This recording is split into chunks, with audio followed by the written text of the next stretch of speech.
Hi, I'm Dr. Joel Yaffa, family doctor and your chairman for the BHRT World Summit. The BHRT World Summit is an internet seminar that brings together the experts in the field to share their knowledge with the public. Today we're very privileged to have with us Dr. Gaby, MD. He got his undergraduate degree from Yale University, his master's in biochemistry at Emory University, and his medical degree at University of Maryland. He was in private practice for 17 years, specializing in nutritional medicine, and presently he's spending his full time in medical research.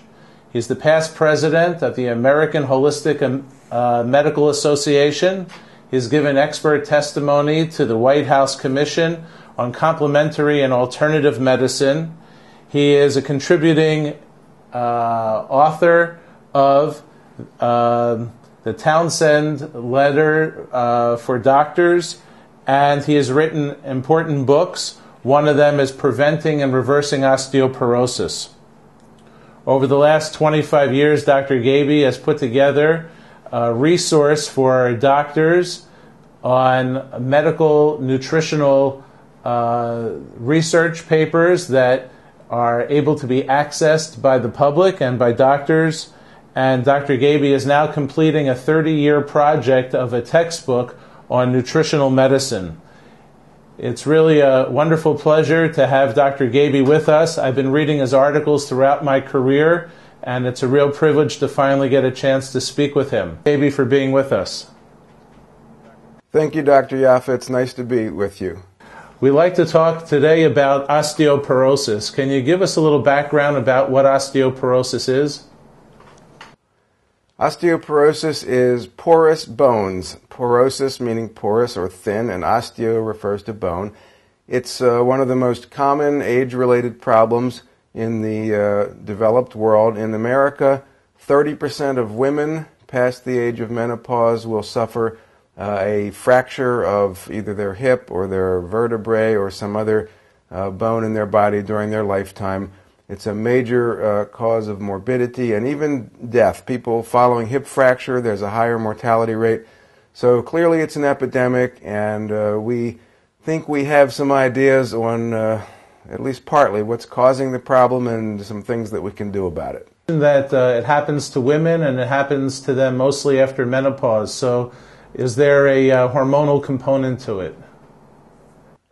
There's definitely a hormonal component. The ovaries manufacture 4 different hormones, and each of them plays a role in helping preserve bone. But hormones is only one of the major 4 categories, and I don't think somebody can just run out and pop some hormones and expect to be healthy and have good bones. They need to deal with lifestyle, diet, and nutritional deficiencies too. So we should talk about all 4 of those components in this presentation. Can we start with the hormones? We sure can. Estrogen, or several different kinds of estrogens, that's the best known hormone produced by the ovaries. Progesterone is the second.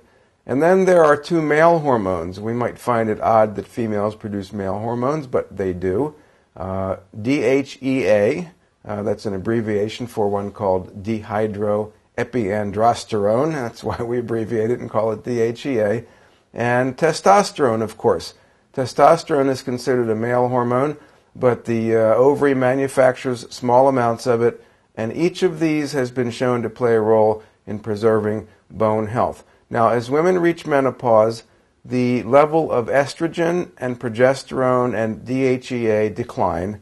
Usually, the level of testosterone stays the same, unless a woman has had surgical menopause, which means the ovaries have been removed.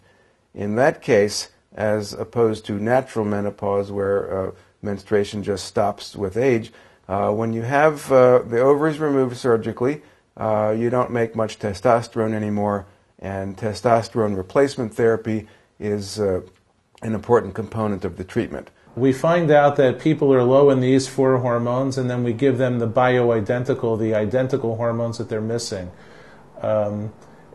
Maybe can you take a minute and tell us the different effects of these hormones on the bone? Well, it's not really well understood. The androgens, or the male hormones, have more of a bone-building effect, which means it helps create new bone. Progesterone also has somewhat of a bone-building effect, and estrogen is a little different than the other three. That prevents rapid bone breakdown. What happens at menopause is that you start to lose bone more rapidly, and normally the body replaces old bone, puts new bone in, but at menopause the bone loss accelerates, but the body is not able to keep up with it through more rapid bone formation. So if you take the estrogen, it slows the rapid bone loss, and if you take the various other hormones, it increases the rate of bone formation. But it's more complicated than that because these hormones are interconverted to some extent. For example, progesterone increases estrogen levels to some extent, and DHEA is metabolized to some extent both to testosterone and to estrogen. So all four of them work together, and it's very complicated in a sense. So most of the time it's better to give a small amount of all of the ones that are needed rather than trying to use a larger amount of any particular one. How about just completing the topic of how hormones are involved in osteoporosis? Is there some important discussion about cortisol, the adrenal hormone? Well, I hope it's important, and that's a good question. Excessive amounts of cortisol, we know of this as cortisone. Some people take a drug called prednisone, which is similar to that. Too much of that causes an acceleration of bone loss. And people that have, say, arthritis or autoimmune diseases who have to take prednisone because of their disease, they get rapid bone loss and they run into big trouble. So if someone is under constant stress and they're manufacturing extra cortisol, or if they eat a lot of sugar, which causes them to make extra cortisol, then that will probably accelerate their bone loss. Fine. Is there anything more you want to say about the hormones before we go on to one of the other causes of osteoporosis? Well, yeah, because two of these are available over the counter, at least in the United States, DHEA and progesterone. And some people are very smart, but the old saying, a person who treats him or herself, a doctor who treats him or herself has a fool for a patient. And the same goes for somebody just walking into a store and taking a steroid hormone because they read that it's good for them. There are potential downsides to all hormonal therapies, and it's very wise that people obtain the advice of a practitioner who has experience using these, because we don't know fully what the long-term adverse effects, but there's a possibility, for example, the DHEA, because of its conversion to estrogen, might increase the risk of certain cancers. It's theoretical at this point, and we haven't seen it happen, but we've heard reports here and there where people think a little bit is good, so a lot is better, and therefore they go out and take a massive amount of a hormone and they get themselves in big trouble. That's an excellent point. So people should be under the supervision of a doctor. They should be tested in some way, not just show their bone density and say the doctor will give you medicine. That's not appropriate. They should be tested to find out where they need their hormones, and then they should be retested again in the future to make sure that they're not making too many wrong byproducts of those hormones and that they've become therapeutic in their levels, because just because they're taking some pills doesn't mean that it's actually getting where it's needed or the levels rising, and it also doesn't mean that they haven't exceeded the levels too. So that's a really good point. Well, that's right, and it also they don't necessarily need hormones in the first place. For example, there's a condition called celiac disease, which is where people don't tolerate gluten, like wheat, barley, and rye containing foods. And they get osteoporosis specifically because they're eating gluten foods. And a lot of times they don't even know they have the condition. They come in with accelerated bone loss as their only symptom in some cases. The doctor diagnoses celiac disease, they change their diet, and boom, within a year their bone density is up 5 or 10%. This is not a hormone-related condition at all. How does the celiac induce the osteoporosis? Well, we think it because it causes malabsorption of many different nutrients. Celiac disease causes diarrhea in many cases, but not all the time. But it causes inflammation of the intestinal tract. People don't absorb their various vitamins and minerals and proteins and other nutrients that are necessary for bone health, and they just end up degenerating in many different ways, including bones. But this is a reversible condition, and that emphasizes the point that osteoporosis has many different causes, and a competent practitioner should be consulted to try to identify which is the most important in each individual case. That's why I like talking to you. You're thinking of more than the classic, you're just a menopausal female with low hormones. You're thinking of other things, and checking the gut and checking other sources of inflammation is a great idea. That's really good for all of us to think of. To follow up on that point, 1 out of every 33 people that have unexplained osteoporosis, it's due to celiac disease. Now that might not sound like a lot, but 1 out of 33 is a lot. Okay, well, you've saved a lot of people. Topic on osteoporosis. Well, nutrients, micronutrients, vitamins and minerals, extremely important. We've all heard of calcium as a factor, and most of us have heard of vitamin D being essential, but there are about 10 other nutrients that play a role in preserving bone density and in preventing fractures, and I won't go over all of them, but I'll mention them in groups. The interesting point that's come out about vitamin D recently is that the usual recommended dietary allowance of 400 units per day is not enough. They have found probably 800 is the minimum, 800 units per day, and for various people it might be higher than that, and for some people it might be 1,000 or 2,000 units a day, depending on how old they are, depending on their body weight. For example, older people don't absorb it as well. Overweight people don't manufacture vitamin D from sunlight as well. So there is a simple lab test that tells us how much we need. It's called the 25-hydroxy vitamin D level, and any doctor can order this. But if you don't do the test, the likelihood is that 400 units a day is not enough. 800 is more likely to be successful. Now, vitamin D does something in addition to promoting calcium absorption and improving bone density. It also improves what we call neuromuscular function. Sounds just like what it means. Neuro meaning pertaining to the nerves, muscles pertaining to the muscles. And so when you improve neuromuscular function, you have better balance and more strength. And if you're an old person, you're less likely to fall down. And falling down is one of the main causes of hip and wrist fractures. They have done about 7 or 8 studies now, and they have found that women who take 800 units of vitamin D, and men as well, per day, fall down 50% less often. That's huge, than people who take a placebo. Interestingly, 400 units a day didn't do anything, but 800 units a day dropped it by 50%. So that's crucial. Other nutrients that play an important role. Can I ask you about vitamin D a little more? Go ahead. Vitamin D is known to be a pro-hormone. That means that it's similar to the structure of a hormone, and that the body turns it into hormones. And if so, do we get into trouble if we're taking vitamin D, that we may overdose our hormone levels? We're going to wind up with too much of one and not enough of the other?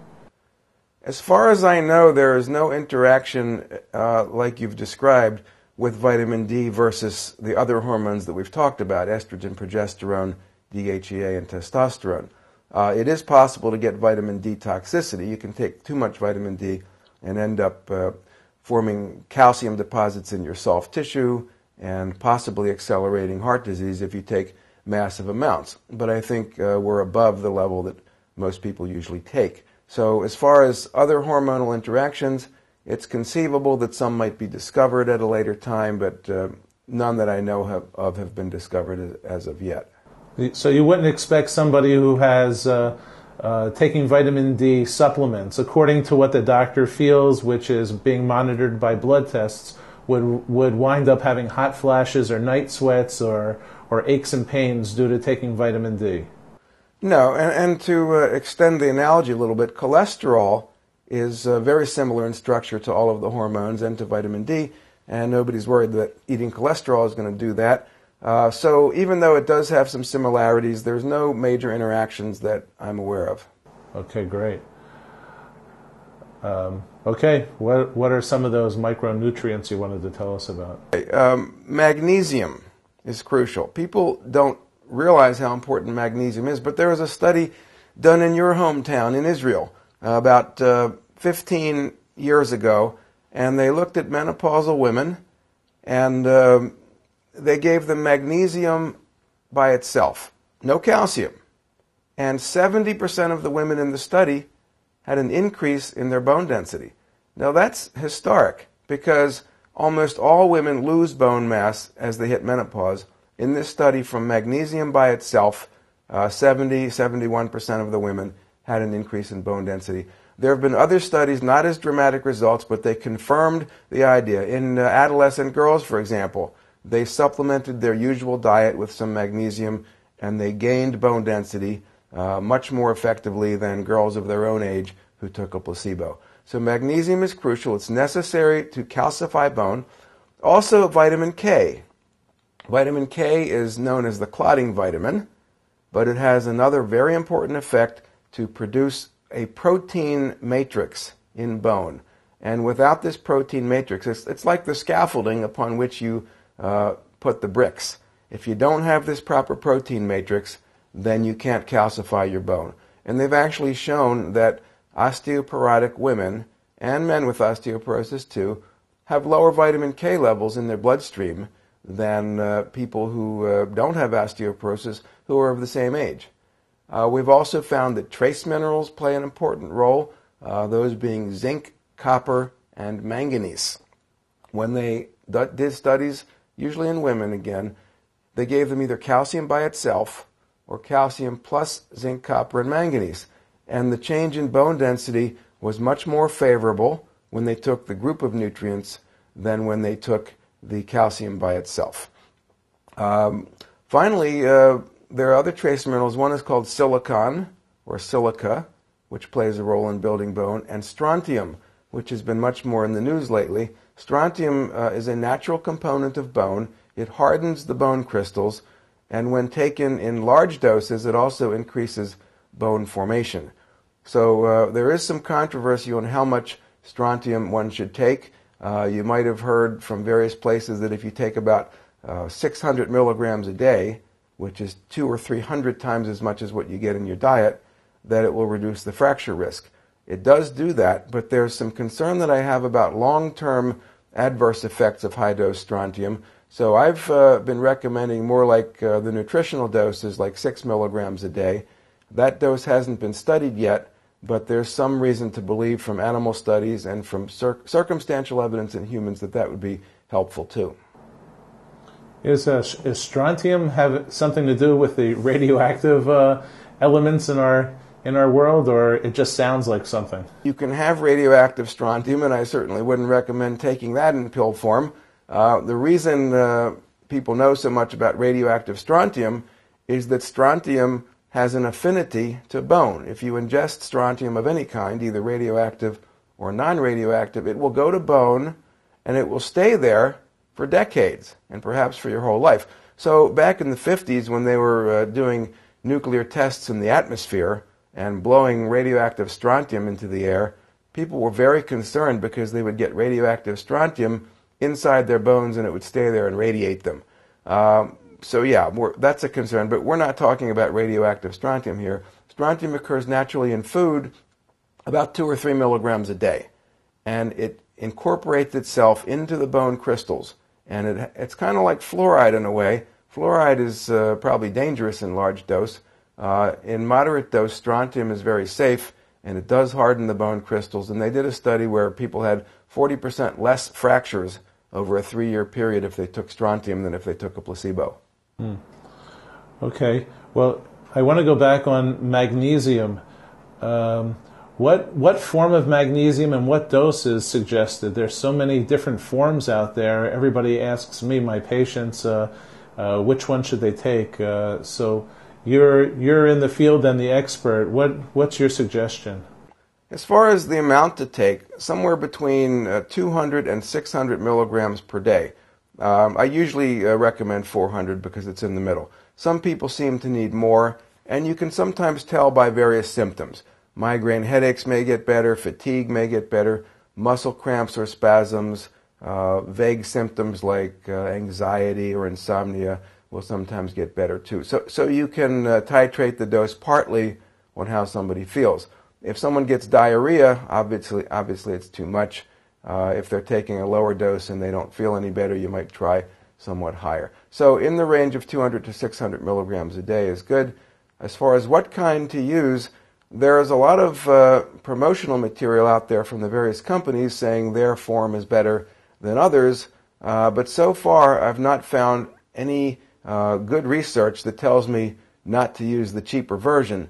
Magnesium oxide is the cheapest available, and it is also, you can get the most magnesium per tablet because the oxide portion doesn't take up a lot of room. So I have no objection to people looking for an inexpensive magnesium product. The studies indicate that the absorption is pretty much the same for all the different kinds. What I do prefer, though, is they take it in capsule form rather than in tablet form, because tablets sometimes don't dissolve in the gastrointestinal tract, and they end up having a very healthy septic tank, but not healthy bones because of that. So capsule form, it's already ground up, and it's much easier to absorb. How about, is there a worry that people take too much calcium, that they can calcify their arteries? Is that an issue, or it's just an old wives' tale? Well, I don't think we should be talking about old wives when we're talking about osteoporosis, but that was a joke. Anyway, calcification of tissues is more caused by magnesium deficiency than it is by calcium excess. Now, it is true that if you take a lot of calcium and don't balance it with magnesium, you might promote magnesium deficiency. But in Western societies, magnesium deficiency is much more of a problem than calcium deficiency or calcium excess is. So what I typically recommend is about 800 to 1200 milligrams per day of supplemental calcium, and that varies depending on how much calcium people are getting in their diet. And I always have people take magnesium with that, and if they do, then I don't have any concern about calcifying any tissues.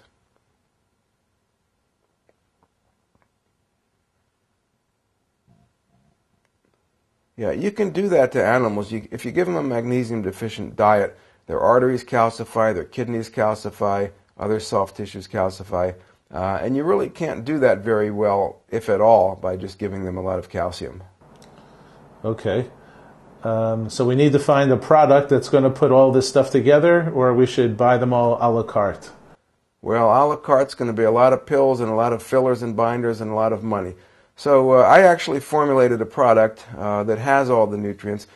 I didn't mention boron and vitamin B6 and a couple other ones. So I formulated one called Osteoprime. Osteoprime is made by enzymatic therapy, and there's two different strengths. One is called regular Osteoprime, and we recommend that for younger people, men and women, primarily women, but men do get some osteoporosis too. So up to menopause, if there's no abnormality of bone, we typically recommend Osteoprime till then. And then after menopause, we typically recommend Osteoprime Plus. It's a stronger version. It's got more vitamin D, more strontium, more of the trace minerals, more vitamin K, and things like that. So these are available in health food stores. They're also available on the internet. So Osteoprime Regular and Osteoprime Plus.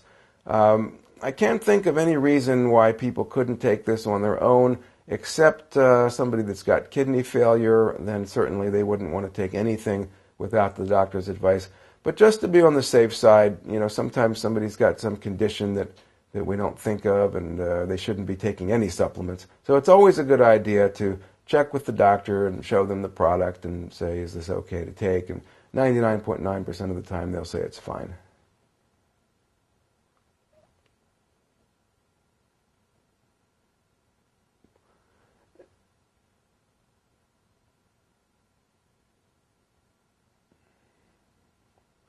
That's correct. There's a dosage recommendation on the bottle. And if somebody's got a severe malabsorption condition like Crohn's disease, perhaps increasing the dose by 50% would be useful, and that's an individualized situation. But for the average healthy person, dosage recommendation on the bottle is appropriate.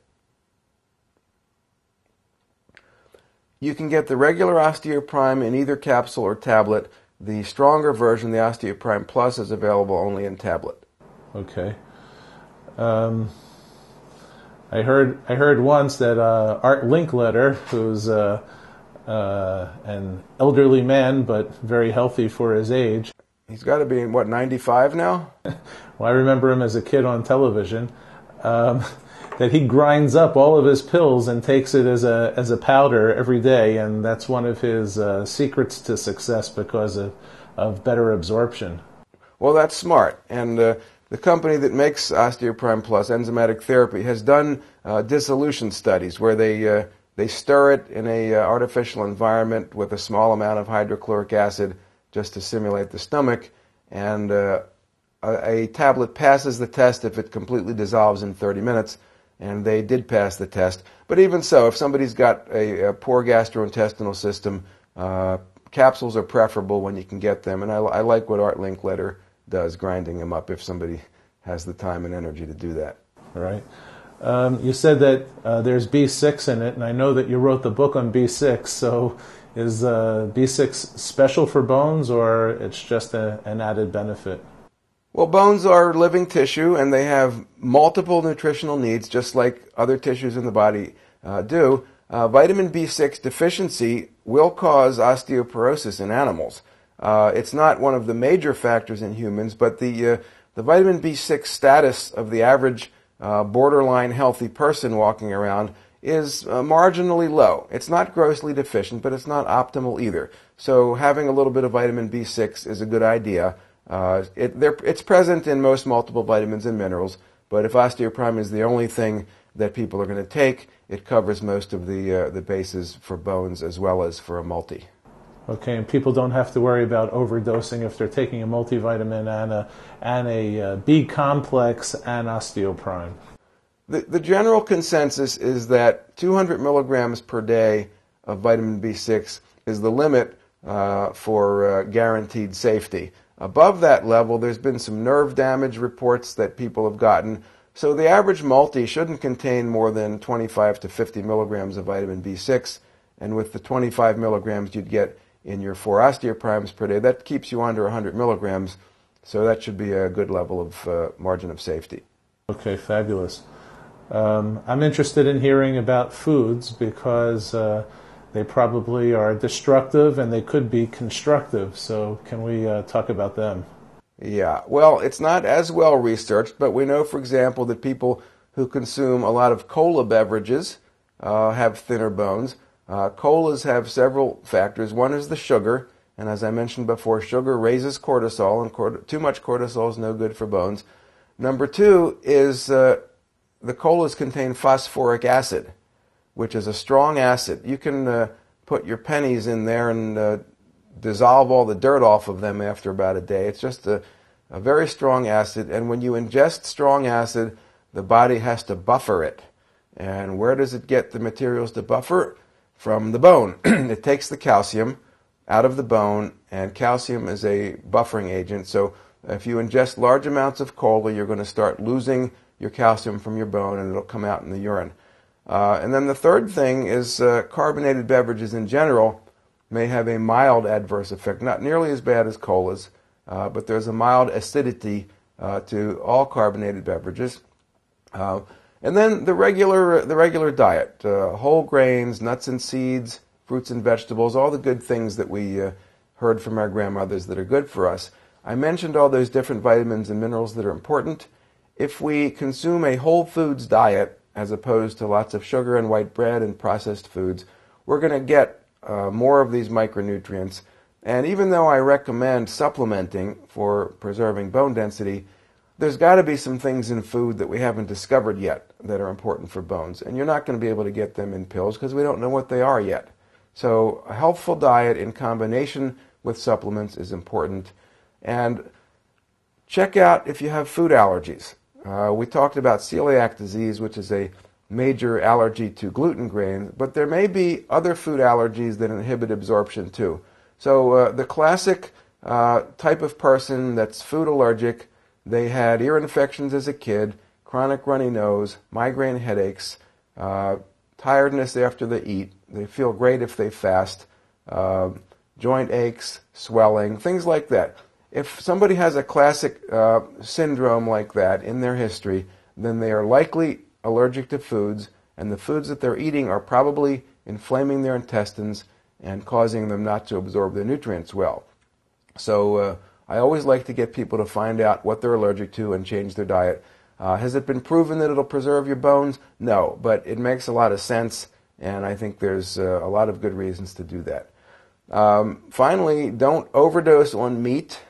Meat has very high protein and high phosphorus. I'm not saying you need to be a vegetarian, but if you have too much protein and too much phosphorus, that's not good for your bones either. On the other side, protein deficiency is not recommended. If you are a vegetarian and you're not balancing your grains and beans, and you happen to be eating a lot of sugar too, you might be protein deficient. And protein deficiency means you can't build the protein matrix in your bone, and therefore you can't calcify and mineralize your bone. So too much is no good, too little. So in the middle is where we like to be. I wanted to ask you, is there anything to the idea of trying to keep your body alkaline? There's a lot said in the popular press today about being alkaline instead of being acidic, and by drinking too much coffee and having too much protein, as you mentioned, can cause too much acidity and cause the calcium to come out of the bones. And checking your pH of, I don't know what, of your saliva or your urine ought to be done so that we just eat more and more vegetables in order to keep ourselves alkaline. Is there really anything to that? Should we be going in that direction? Well, there's no question that eating a more alkaline diet preserves bones. And that's the fruits and vegetables, emphasizing them, using the acid foods, which is primarily meats and grains, using them in moderation. As far as whether we have a reliable test to identify whether you're acid or alkaline, I think the urine is reasonably reliable. I'm not sure that the saliva is, though, because there are many things that influence the saliva. So how do you eat an acid? Well, how do you know if a food is acid? You don't just by looking at it. For example, an orange, which is acidic when you peel it, is actually an alkalinizing food in the body. It's the way the body metabolizes the food. What we call it is the ash. So if something is alkaline ash, then it's good. If it's acid ash, it's not. Now, how do you determine if something's alkaline or acid ash? You actually burn it, and the ashes that are left, you see whether those are acid or base. So the bottom line is lots of fruits and vegetables, moderation on grains and meats, which are acidic. If you want to test your urine, there are some tests out there that can do it. For the average person, I think if you just follow this dietary approach, you'll get good results. When a person has oranges and they notice indigestion, heartburn afterwards, you're not saying that that's alkalinizing. Well, there might be an acid load on their stomach. I mean, they might be allergic to the oranges themselves, and they might not tolerate the acidic oranges. What I'm saying is when it goes in as an acid, once the body absorbs the material and finishes metabolizing it, what's left is alkaline, and that's good for the bones. Okay. The acidity of the food before you eat it is not always the same as what it's going to be after it's metabolized. How about when you were discussing that we should try to avoid too much sugar? There's sugar in fruits also, but you're including them in the alkalinizing foods. Is there a difference between white or brown sugar or even honey as compared to eating a whole food, a whole apple that has its own sugar inside of it? The main difference is that you cannot get nearly as much sugar from apples as you can from a soft drink or anything else that has a lot of sugar dumped into it, like pies and cakes and pastries. They did a study one time where it took 2.5 apples to fill someone up, and it took 5 apples in the form of applesauce to fill someone up, and it took 11 apples in the form of apple juice to to fill them up. So I'm not sure that I recommend massive quantities of fruit juice, but eating whole fruits does not have a huge amount of sugar, and there's no evidence that it's bad for the bones. To the contrary, there's some evidence that it's helpful. Is there phosphorus also in the carbonated beverages? Like somebody wants to drink seltzer, that's also bad for the bones? I know you mentioned cola, but you did mention in a way all carbonated drinks. Is it because of the phosphorus in it? Well, colas have phosphorus. Seltzer is just water with bubbles in it, and the bubbles, the carbonation, is mildly acidic. So I would put, if I had to grade something in terms of badness, and cola was 100, which is the worst, I would put seltzer probably at 5 or 10, because there's no sugar and there's no phosphorus. There's just mild acidity. So I'm more worried about the sugared beverages, and more so the caffeinated, sugared, phosphorus-containing beverages, which is the colas. Okay, I guess there's other health reasons why not to have the decaffeinated diet drinks also, but you're saying that they aren't directly related to osteoporosis? Well, caffeine does promote osteoporosis. They've done studies where they have people consume the equivalent of about 2.5 cups of coffee, and then they check their urine, and a couple hours later they're pouring out a large amount of calcium in their urine. So caffeine is a shocker to the system. It's probably not the worst. It's not as bad as the high sugar and high phosphorus. But if somebody is trying to do everything they can to preserve their bones, then it's a good idea to try to stay away from caffeine. At least stay away from large amounts. I think moderation is probably okay for most people. How about people that are really trying to get their bones better? They're doing everything they can. Should they specifically stay away from fluoride in their toothpaste and in their dental treatments, or is fluoride insignificant in bone problems? Fluoride is an interesting mineral because 30 years ago, fluoride was one of the treatments for osteoporosis. And you can actually get thicker bones by taking a large amount of fluoride, like 30 milligrams a day, which is a lot more than you get in your food and water. But what they found is that the bone that's formed is not healthy bone. And they've done population studies where they look at the amount of fluoride in the water and the number of hip fractures that people get. And people that have high fluoride water have about 25% more hip fractures than people who have low fluoride water. So the answers are not in at this point entirely. I would think that if people brush with fluoridated toothpaste and rinse their mouth out afterwards, that's not going to cause them any problem. Certainly fluoride does prevent cavities, and I don't want to have people be totally scared of using fluoride at all because that might increase their cavities. Okay. So we talked about hormones, micronutrients, and food. Was there another category for osteoporosis? Well, absolutely. I don't know if it's off the subject that we're discussing today, but it's extremely important, and that's weight-bearing exercise. Walking, jumping up and down, jogging, anything that requires strength, in particular if it puts weight on the column, like the vertebral column or on the hips. Now, the one caveat there is if somebody's got bad osteoporosis already, it's possible they can injure themselves or even cause a fracture if they start doing vigorous exercise. So anybody that has osteoporosis needs to discuss with their practitioner what level of exercise is safe for them. People who are trying to prevent it from developing in the first place, who are otherwise healthy, can start a weight-bearing program. Walking and jogging are the easiest, and they're extremely effective. Now, some people can't walk and jog because they have knee or hip problems. It turns out that swimming, although it's not weight-bearing, actually does some good too. It's about 50% as effective as other exercises that require you to put weight on your column. So swimming second best, but other forms of exercise are good too.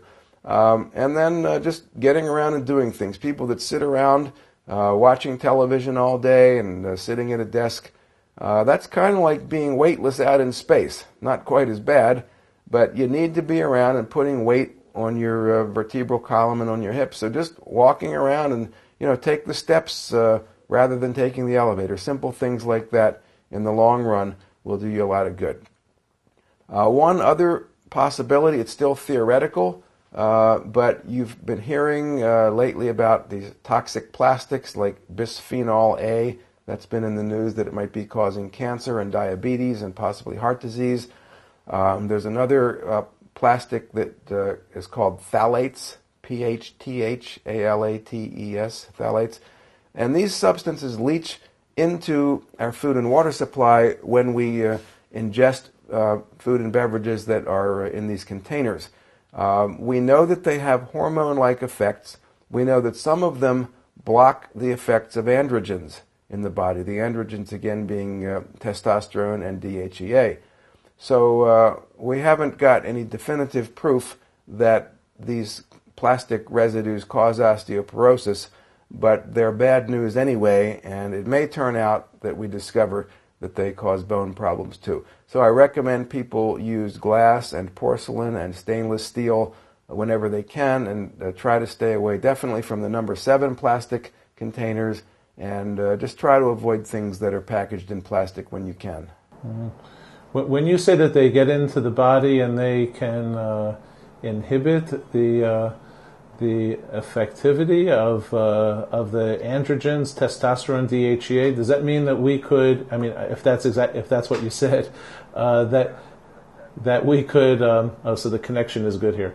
That we can check the levels of their testosterone, DHEA, and not know that that we're having a problem because of those chemicals. Our hormones look okay, but they're normal within range, but they're not getting where they need to be. Well, that's the implication of what I said. And as I pointed out, there's a lot to be learned here, and this is not proven yet, but it's definitely a concern. So yeah, and you certainly don't want to take more hormones, more bioidentical hormones, just because of that theoretical possibility. What you want to do is get the toxic substances that are interfering with the hormones out of the body. There was a very interesting and scary study in Puerto Rico. About 1% of 3-year-old girls in Puerto Rico have already started puberty. They've already started to grow breasts. And this is way abnormal. And they found out that 2/3 of these little girls had large amounts of phthalates, that's one of the plastic residues, in their urine.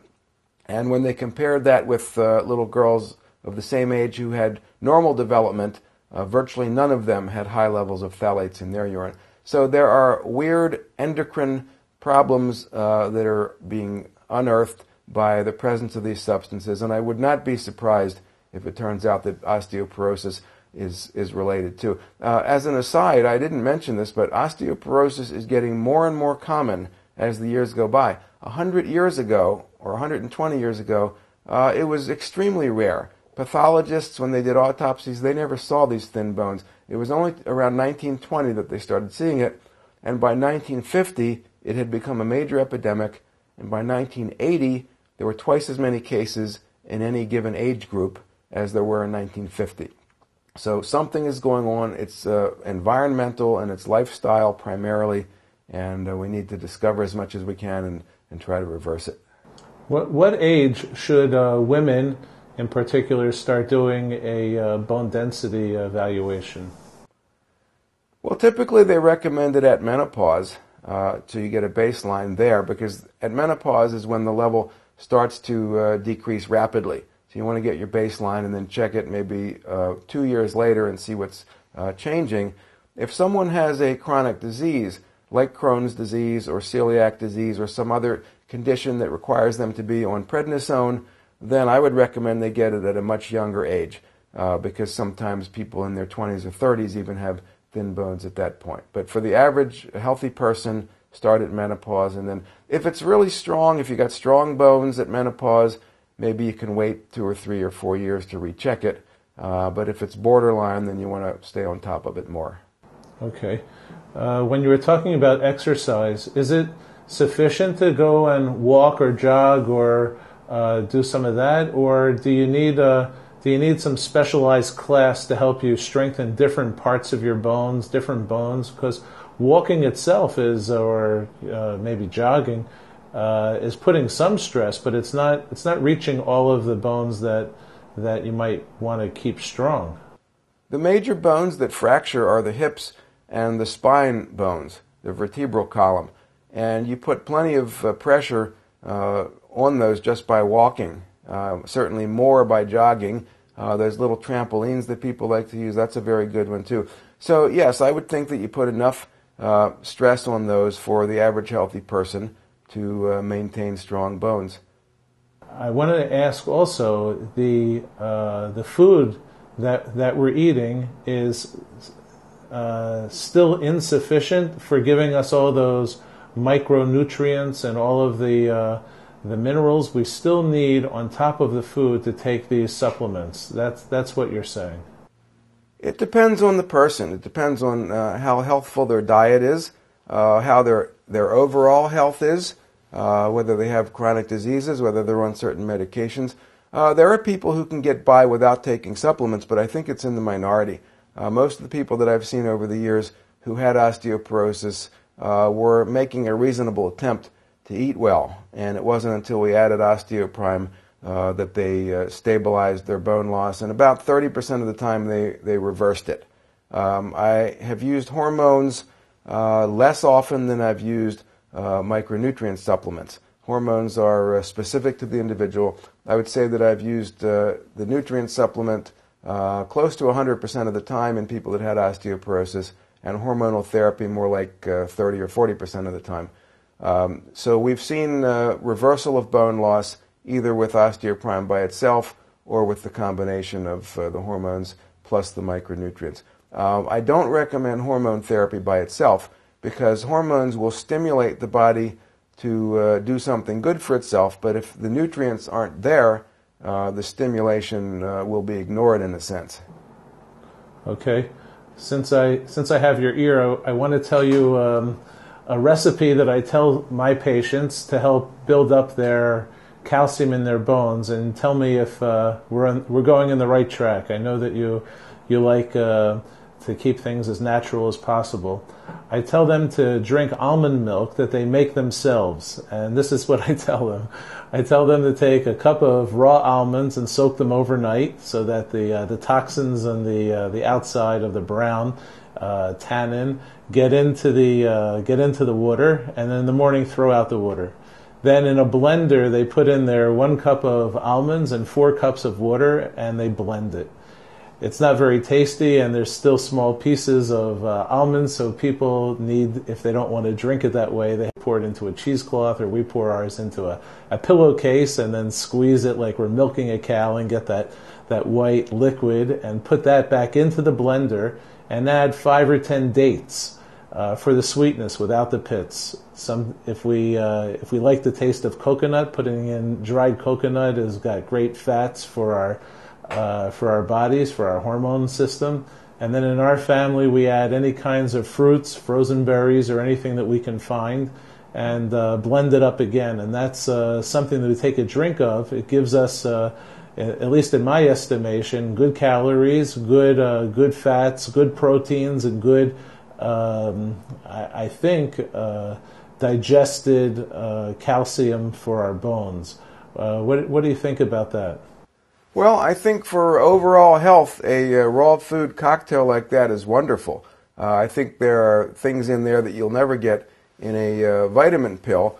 As far as the content of the various micronutrients that we talked about, I'm not aware of the specific content in those foods. What almonds do contain is omega-3 fatty acids.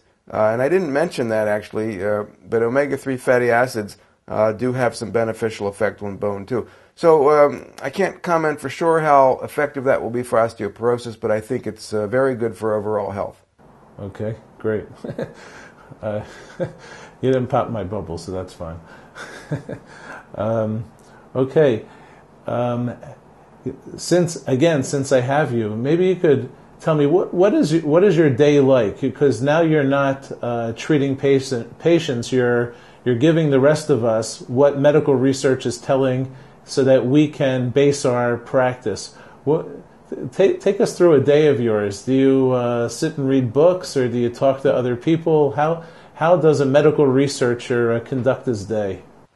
Well, a medical researcher could mean a couple different things. Some people are in a lab and they're torturing rats and doing experiments. I'm more of a person who reads other people's research and have done this for well over 30 years and have developed an understanding of the field of nutrition. So when new research comes out, I incorporate it into my understanding of how the body works and how we should treat people. So my current goal is to finish a textbook, which is nearing completion. I've been working on it 30 years, and it's got about another 18 months or less, and it'll be a huge volume in print, and it will teach doctors how to use nutritional medicine for preventing and treating most of the common and a lot of the less common conditions that affect us. So hopefully people will be interested in that, particularly in the United States. The healthcare system is completely falling apart. We can't afford the issue of whether the government's going to pay for it or whether the people can pay for it is completely beside the point, because what we're getting is really not worth the money. We need to get something that works, that keeps people healthy, that's not dangerous, and that doesn't cost enormous amounts of money. And nutritional medicine, with some exceptions in certain situations, fills that bill. So that's what I'm spending my time on, is trying to finish this. And I give some seminars here and there and give lectures at various conventions. So my goal right now, having figured out, at least to my satisfaction, what works with patients, my goal now is to try to spread that information to the medical profession and the public too. The textbook is a medical book, but there are so-called educated lay people who would be able to read this and understand most of it and look up what they don't understand. Okay. Well, I can't thank you enough for spending the time with us. Dr. Alan Gaby, who described in depth what we need to know, how to get away from, reverse, to get good, strong bones if osteoporosis runs in the family or if we have it already. Touched upon all of the different factors to help us and made a strong point about needing to balance all of those and not just one of those aspects. And I think we all learned a lot. So I want to say thank you for spending the time, and we appreciate it. Thank you. It was my pleasure.